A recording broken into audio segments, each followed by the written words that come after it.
بص يا معلم، في تحديث جديد نزل في الاعلانات بتاعه الفيسبوك محدش واخد باله منه.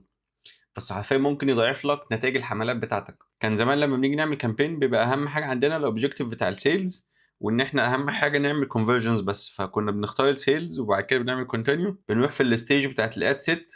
كان هنا هو بيقول لك ايه البرفورمانس جولز بتاعتك، يعني انت عايز ايه، إيه الهدف بتاعك، ان انت عاوز ايه، اكتر عدد من الناس كليك، ولا اكتر مثلا الناس يجي لك يونيك ريتش، يعني إن يجي لك حد، يعني الاعلان بتاعك ما يروحش لكذا حد تاني، يعني يتشاف مره واحده بس، ولا اقصى حد من الامبرشن. في ابديت جديد بقى لسه نازل، وفي ناس كتير مش واخده بالها منها، يعني حتى لو موجود عندك ما اعتقدش انت خدت بالك منه لغايه دلوقتي، ان هو نازل في الخباثه كده، اللي هو ماكسمايز نمبر اوف از.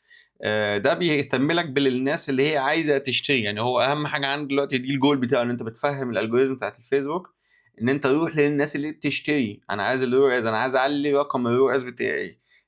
كل حد بيشتري يروح له. فهو طبعا يعني فيسبوك بقى عنده داتا كتير، ويبقى شايف مين اللي اشترى ومين اللي عمل. فده اكتر حاجه ان انت ممكن تعمل له ماكسمايز نمبر اوف از، وتختار الكونفرجن اللي انت عايزه، ان هو يعمل البيرشيز، ان هو دي عمليه شراء. فدي حاجة جامدة جدًا أصلًا، يعني إن دي هتفرق معاك في أرقام مبيعاتك أعتقد من 30 ل40%. لإن طبعًا أنت كده موجّه البادجت بتاعتك كلّها للناس اللي بتشتري، اللي بتشتري بس، يعني دول أي حد بيعمل آآ conversion بتاعة شِرا، ده بالنسبة يعني بالنسبة للأرقام بتاعة الفيسبوك ده بيحسّن نتايج الROAS بتاعتك.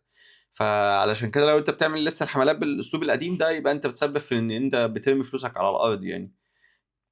فتابعني عشان أنا الفترة اللي جاية هاتكلم على الstrategies تخدم الmaximize number of ROAS دي، يعني هتفرق معاك أصلًا وهتحسّن نتايج إعلاناتك كتير.